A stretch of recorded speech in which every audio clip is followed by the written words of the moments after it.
पिछले एपिसोड में हमने देखा कि कुंभ का मतलब क्या था। अब हम इस एपिसोड में समझेंगे कि महाकुंभ का मतलब क्या है और उसका सिग्निफिकेंस क्या है। महाकुंभ जो लगता है तो उसके वो एक बहुत बड़ी स्टोरी है, एक बहुत बड़ी कहानी है। लेकिन मैं ये बता सकती हूँ कि जैसे कि 4 जगह महाकुंभ लगता है। तीर्थराज प्रयागराज पे सबसे बड़ा हाँ।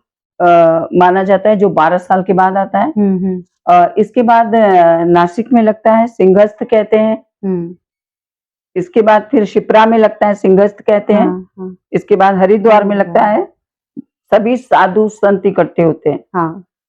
महाकुंभ मतलब जहाँ पे ढेर सारे स्पिरिचुअल बॉडी का कनेक्शन एक साथ जुड़ता है। अच्छा। महाकुंभ का मतलब 12 साल के बाद आता है। 12 साल के बाद। हाँ। 12वीं राशि। हाँ। कुंभ का विसर्जन कहाँ होता है? जल में। हाँ, जल में, बराबर है।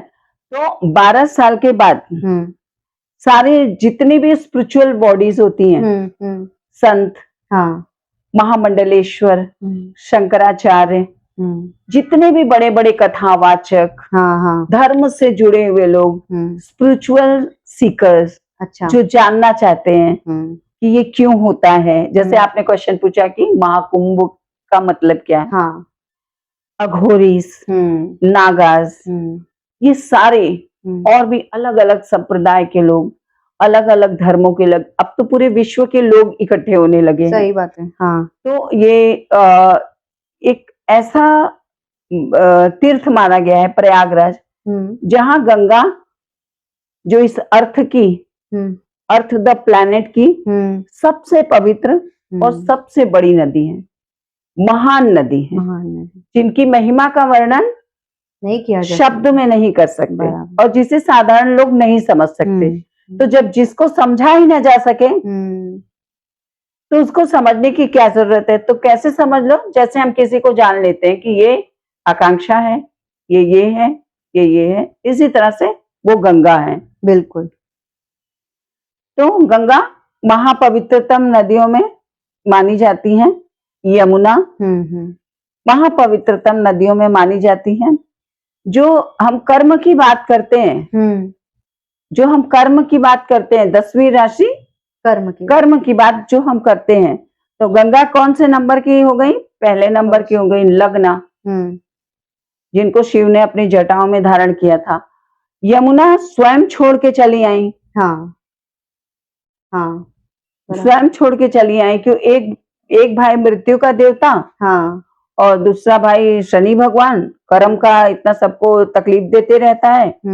तो और यमुना जी का स्वभाव बहुत सिंपल, बहुत सॉफ्ट, बहुत ये था, तो वो डील नहीं कर पा रही थी सूर्यलोक में। सूर्य की पुत्री है, और सूर्य भगवान भी गुस्से वाले। तो यमुना महारानी अब नीचे आई तो लो लेवल पे आ गई। तो उनकी जल की जब तो उन्होंने देखा कि पृथ्वीवासी भी वैसे ही हैं। पृथ्वी पे आके भी तो उनको कोई मतलब बहुत संतुष्टि नहीं मिली। ये तो मैं नॉर्मल बात कर रही हूँ, इसके पीछे कोई लॉजिक नहीं है कि ऐसे कैसे आ गई है, कैसे, ये मैं नॉर्मल बात कर रही हूँ। तब गंगा और यमुना जी जब गंगा जी से आकर मिली प्रयागराज में, अब प्रयागराज थे ऋषि जी, जिन्होंने यमुना को तपस्या करके धरती पे लाया था, जैसे भागीरथ ने तपस्या करके गंगा को लाया था। तो वैसे ही उन्होंने पृथ्वी पे यमुना जी को लाया था।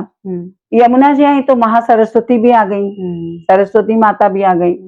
तो सरस्वती माता, यमुना और गंगा, ये तीनों ऋषि के प्रार्थना करने पे, तपस्या करने पे आ तो गई वो। और वो ऋषि प्रयागराज जो थे वो पृथ्वी के सबसे बड़े संत के जैसे हो गए, सारी नदियों को एक एक करके लाने लगे नीचे धरती पे लाने लगे। तो फिर उस ऊपर क्या रह जाएंगे। और वो सब आने के लिए इतना पुण्य करते, वो इतना तपस्या करते हैं, इतना मंत्र जपते कि पूरा मतलब एकदम ये बेचैन हो जाते हैं लोग कि भाई मेरा भक्त बुला रहा है, मेरा भक्त बुला रहा है। तो जब उधर से आए लोग तो वहां का काम रुक जाए। तो यमुना तब बहाना मार मार के ये लोग आने लगे, जैसे हम लोग बहानेबाजी कर करके जाते हैं, ये लोग भी बहाने में नॉर्मल लैंग्वेज में बात कर रहे हैं। मैं जब भी कोई भी बात कर रही हूँ तो मैं बहुत शास्त्र वाली भाषा में बात नहीं करूंगी, क्योंकि वो लैंग्वेज मैं उसी भाषा में बात करूंगी जिससे मेरे छोटे छोटे बच्चे जो है वो भी समझ जाए कि मैं क्या बताना चाहती हूँ। तो वो कैसे प्रकट हुई, तो क्या था, तो किसने शराब, वो बाद में। सही बात है ना। अभी जो है कि वो छोटी सी ये तीनों नदियां एक साथ कैसे आई, तो तीर्थराज प्रयागराज ने बहुत ज्यादा तपस्या की, तो तीनों बड़ी नदियां जो महानदियां थी वो तीनों साथ में आई। अच्छा। गंगा यमुना सरस्वती।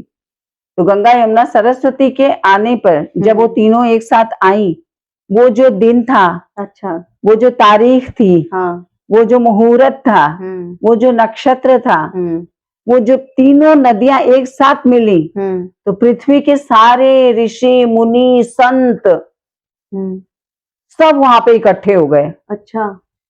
क्योंकि मतलब प्रयागराज ने बोला ना कि भाई हमने बुला लिया, आ जाओ आ जाओ आ जाओ आ जाओ। तो सब लोग आ गए, आए और सब लोगों ने खूब अर्चना, पूजा, तपस्या की, साधना करना शुरू कर दिए। और तीर्थ और प्रयागराज को बोलने लगे, अरे आप तो राजा हो, आप तो तीर्थ प्रकट कर दिया, आपने तो तीर्थ प्रकट कर दिया। और मतलब बहुत ज्यादा वो लोग एकदम ये होने लगे गंगा यमुना सरस्वती को ऐसे तो भगवान साधु संत तपस्वी अघोरी नागा भगवान के लिए तड़पते ही रहते हैं, भगवान को पाने के लिए, भगवान से मिलने के लिए, भगवान के लिए। लेकिन जब वो प्रत्यक्ष रूप में, सूर्य के बाद एक नदियां ही हैं जो प्रत्यक्ष प्रमाण है अपना होने का। सही बात। तो जब वो प्रत्यक्ष रूप में अपने धरती पे देखते हैं तो वो बहुत मतलब वो हो जाते हैं, रोने लगते हैं और ये करने लगते हैं। वो एक बहुत शुभ मुहूर्त होता है। अच्छा। तो एक तो ये हो गया कि उन तीनों के एक साथ आने से, और जिन ऋषि ने बुलाया था उनका नाम था प्रयागराज, ऋषि प्रयाग। हाँ। और तो सारे ऋषि मुनियों ने और सारे भगवान ने बोला क्योंकि आपने इन तीनों को एक साथ लाया है, और ये त्रिवेणी है, यानी तीन नदियों का संगम यहाँ पे है, संगम होगा तो ये त्रिवेणी है, यानी ये तीनों साथ में है, ये तीनों ही साथ में है और बहुत सुंदर लग रही हैं ये तीनों। अब सोचो ना, कहीं तो पानी नहीं है, जल नहीं है, और कहीं के ऋषि मुनि इतने महान कि वो बड़ी बड़ी नदियों तपस्विनी नदियों को लेके आ रहे हैं साथ में, तो वो बहुत बड़ा समय था। तीर्थराज प्रयागराज को बोले कि ये जो जगह होगी वो तीर्थराज के नाम से कहलाएगी, यानी तीर्थों का राजा।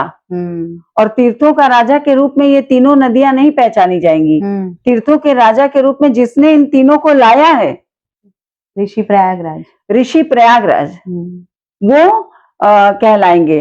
और इस घाट पर, इस तट पर, इस गंगा यमुना सरस्वती संगम के तट पर, संगम मतलब मिलन होना, कंजक्ट होना, संगम मतलब जहाँ तीन नदियां आकर मिलती हैं, किसी भी पर्पज से मिलती हैं। अब मिलने का पर्पस है वो एक दूसरा टॉपिक है, वो कुंभ का टॉपिक नहीं है। ये सब बहुत बड़े बड़े टॉपिक्स हैं। तो अभी एक टॉपिक पे हम चलते हैं कि तीर्थराज प्रयागराज ने लेके, प्रयागराज को तीनों नदियों को वहां पे लाने के कारण, तपस्या के कारण वो आई, और तीनों नदियों को लाने के कारण उस जगह का नाम पड़ा तीर्थराज प्रयागराज। अच्छा।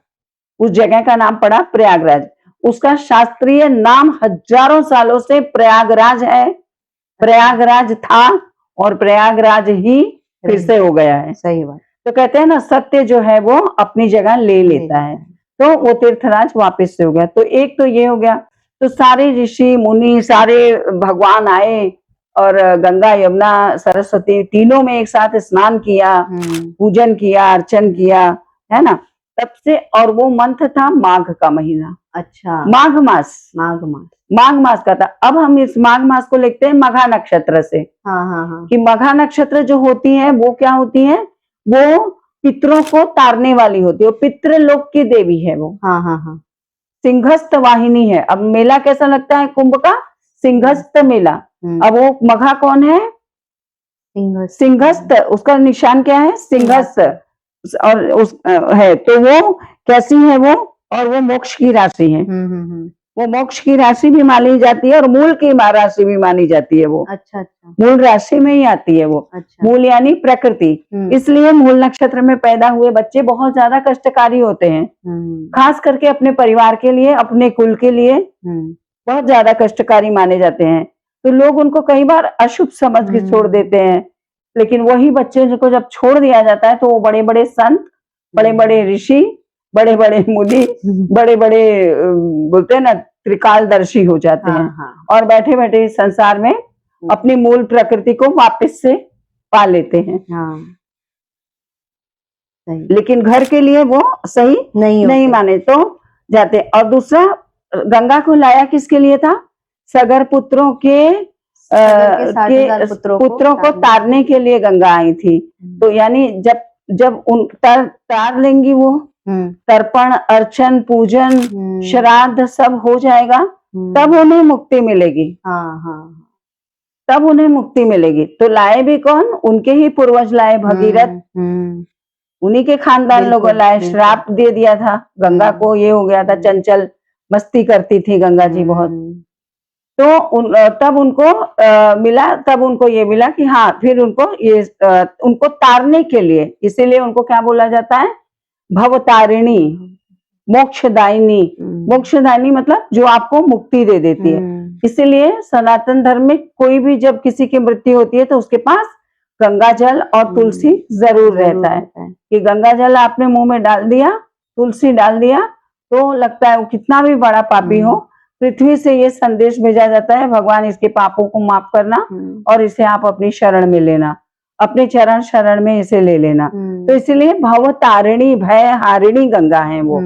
तो इसीलिए वो माघ में जो वो मेला लगता है, उसके पीछे वही कारण है कि हर बार माघ में मेला लगता है प्रयागराज, तीर्थराज प्रयागराज के किनारे, और लोग कल्पवास करते हैं। कल्पवास कहते हैं उसे, और ऐसे लोकल डायलेक्ट में कल्पवास करते हैं। कल्पवास में क्या करते हैं? कल्प के अंत तक, यानी युग के अंत तक। तो वो जो कल्पवास करते हैं, वो ठंडी में रहना, बिना कोई शैडो नहीं होता, और अपना खुद का खाना बनाना, एक ही जगह पे खाना, एक ही जगह पे बैठ के, और गंगा में महीने भर तक स्नान करते हैं वो लोग। तो उससे उन्होंने जन्म जन्मांतर जो पाप किए रहते हैं, वो पाप उनके मिट जाते हैं, और उनके पूरे कुल के पाप मिट जाते हैं। अच्छा। तो वो बहुत कठिन होता है, 1 महीने तक वो लोग ठंड में ये करते। तो वैसे तो हर साल माघ के महीने में भी वहां तीर्थराज प्रयागराज में माघ का मेला लगता है और सब लोग जाते हैं। और 12 साल में ये लगता है। तो 12वीं राशि कुंभ की राशि, जल की राशि, जलीय राशि। तो जल जो है वो हमको बहा के बहुत दूर अपनी गति पे लेके जाता है, बहुत दूर लेके जाता है। तो इसीलिए उसे जल प्रवाह की राशि, मोक्ष की राशि माना जाता है। यानी आप मुक्त हो जाते हो अपने कर्म से, यानी इस पिंड से आपको छुटकारा। कुंभ को पिंड भी कहते हैं, इस शरीर को पिंड भी कहते हैं, और इसको ब्रह्मांड कहते हैं, और इस शरीर को पिंड भी कहते हैं, है ना। और जो कर्म हमारे रहते हैं वो कुंभ रहते हैं। तो हमारे इसी तरह से अगर हम देखेंगे तो बहुत ही लॉजिकल तरीका, बहुत ही लॉजिकल वे में, बहुत ही सिंपल तरीके से शायद मैंने बता दिया है। सही बात। हाँ, है कि कुंभ किसको कहते हैं, महाकुंभ किसे कहते हैं। तो महाकुंभ में ऋषि मुनि, क्योंकि देखो क्या होता है कि जो ऋषि मुनि होते हैं, जो संत लोग होते हैं ना, तो उनको मृत्यु के बाद भी जल समाधि दी जाती है। जल में ही उन्हें प्रवाह किया जाता है। और कोई कोई को भू समाधि भी दी जाती है, और कोई कोई, ज्यादातर लोगों को जल समाधि दी जाती है। तो इसलिए भी वो सारे लोग इकट्ठे होते हैं महाकुंभ में। और उसके साथ एक और भी ये जुड़ा है, समुद्र मंथन की कहानी। कि समुद्र में देवताओं और राक्षसों का जब युद्ध हुआ था, तो वो तो सबको ही करीब करीब पता है कि 4 बूंदे जो है वो अमृत की गिरी थी। 4 बूंदे अमृत की इसीलिए गिरी थी ताकि इस धरती पे धर्म का जय जयकार हो, धर्म रहे, कहीं न कहीं जिंदा रहे, और लोग वहाँ, धार्मिक लोग वहाँ पे इकट्ठे होते रहे, धर्म की सेवा हो, धर्म की चर्चा हो, धर्म का बात हो, और प्रकृति की सेवा हो, वायु की, जल की, अग्नि की। हम लोग हवन यज्ञ भी करते हैं सनातन लोग। तो जल की, जिससे भू की, पृथ्वी की, और वायुमंडल की, कि पृथ्वी से, क्योंकि पृथ्वी ने कहा है कि जब इस धरती से धर्म खत्म हो जाएगा तो मैं पाताल में चली जाऊंगी। तो इस पृथ्वी को रसातल में यानी पाताल में जाने से बचाने के लिए भी ये जो 4 जगह कुंभ का जब होता है तो जितने टाइम तक कुंभ लगता है तो दान पुण्य, नॉर्मल लोग दान पुण्य खूब जम के करते हैं, अच्छे मन से करते हैं, और जिनके पास कम है वो कम करता है, जिसके पास ज्यादा है वो ज्यादा करता है। और ऐसा कहा गया है कि जो भी इस महाकुंभ में एक डुबकी लगाता है, तो इसके 4 स्नान होते हैं। एक अमावस्या का स्नान, एक वसंत पंचमी का स्नान होता है, एक शिवरात्रि का स्नान होता है, और चौथा स्नान होता है पूर्णिमा वाला स्नान, पूर्णिमा स्नान होता है। तो 4 स्नान होता है, वो 4 स्नान को बड़ा माना गया है, और धर्म पूरा इकट्ठा हो जाता है वहां पे, चाहे अघोरी हो चाहे नागास हो। और हमें एक ब्रह्म साक्षात्कार का इन संतों के माध्यम से, इनके अखाड़ों के माध्यम से, इनकी जो प्रतिभा है उसके माध्यम से, इनका जो ज्ञान है, इनका जो तेज है, इनका जो तप है, चाहे वो नागास हो चाहे वो महामंडलेश्वर हो, है ना, तो इनका जो हमें पता चलता है कि धर्म क्या है, और हमें पता चलता है कि धर्म की रक्षा किस तरह से हमें करना चाहिए। इसीलिए महाकुंभ आता है। और जो कहते हैं कि 144 साल के बाद आया, इतने साल के बाद आया, उतने साल के बाद आया, वो इसलिए कहते हैं कि तिथि वार मुहूर्त, जब भगवान ने कहा कि इस जगह पे सारे लोग इकट्ठे होंगे, शिव जी ही सब बताते हैं कि सारे लोग इकट्ठे होंगे तब कुंभ का मेला लगेगा। जब यहाँ ये वाली तिथि होगी, ये वाला वार होगा, सूर्य इस दिशा में होगा, उसकी डिग्री इतनी होगी, उसका ऐसा होगा, तब शिप्रा के तट पर ये लगेगा, ये वाला मेला कुंभ का लगेगा। तो ऐसा अगर 144 साल पहले, 150 साल पहले ऐसा कोई मुहूर्त आया होता है और 150 साल के बाद फिर से आता है, तो इसीलिए वो पंचांग और सब मुहूर्त देख के बताते हैं कि ये वाला जो कुंभ लगा है वो 144 साल के बाद लगा है। ये वाली जो सोमवती अमावस्या आई है 56 साल पहले भी आई थी। तो 56 साल पहले जब आई थी तब क्या कंडीशन थी देश की, कैसी थी, तो उस समय का इतिहास लोग देखते हैं। अच्छा। कि उस समय की इकोनॉमी कैसी थी, उस समय धर्म का वातावरण कैसा था, उस समय देश में सब शांति थी कि नहीं, विश्व में शांति थी कि नहीं, क्योंकि सनातन धर्म पूरे विश्व की शांति की कल्याण कहता है, इसलिए कहता है विश्व का कल्याण हो, बराबर है ना। तो उस समय कैसा था, तो अगर वो उस समय बहुत अच्छा था, इकोनॉमी बहुत अच्छी थी, तो लोग कहते हैं कि जाके नहा लो, तुम्हारा बिजनेस चल जाएगा, तुम्हारा ही हो जाएगा। तो अब जाकी रही भावना जैसी, जो जिस विचार से जाता है, जो शुद्धता से जाता है उसका सब कुछ हो जाता है। सही बात। जो क्यूरियस होके जाता है उसको क्यूरियसिटी मिलती है, और जो शंका से जाता है उसको भी कुछ ना कुछ तो मिल ही जाता है।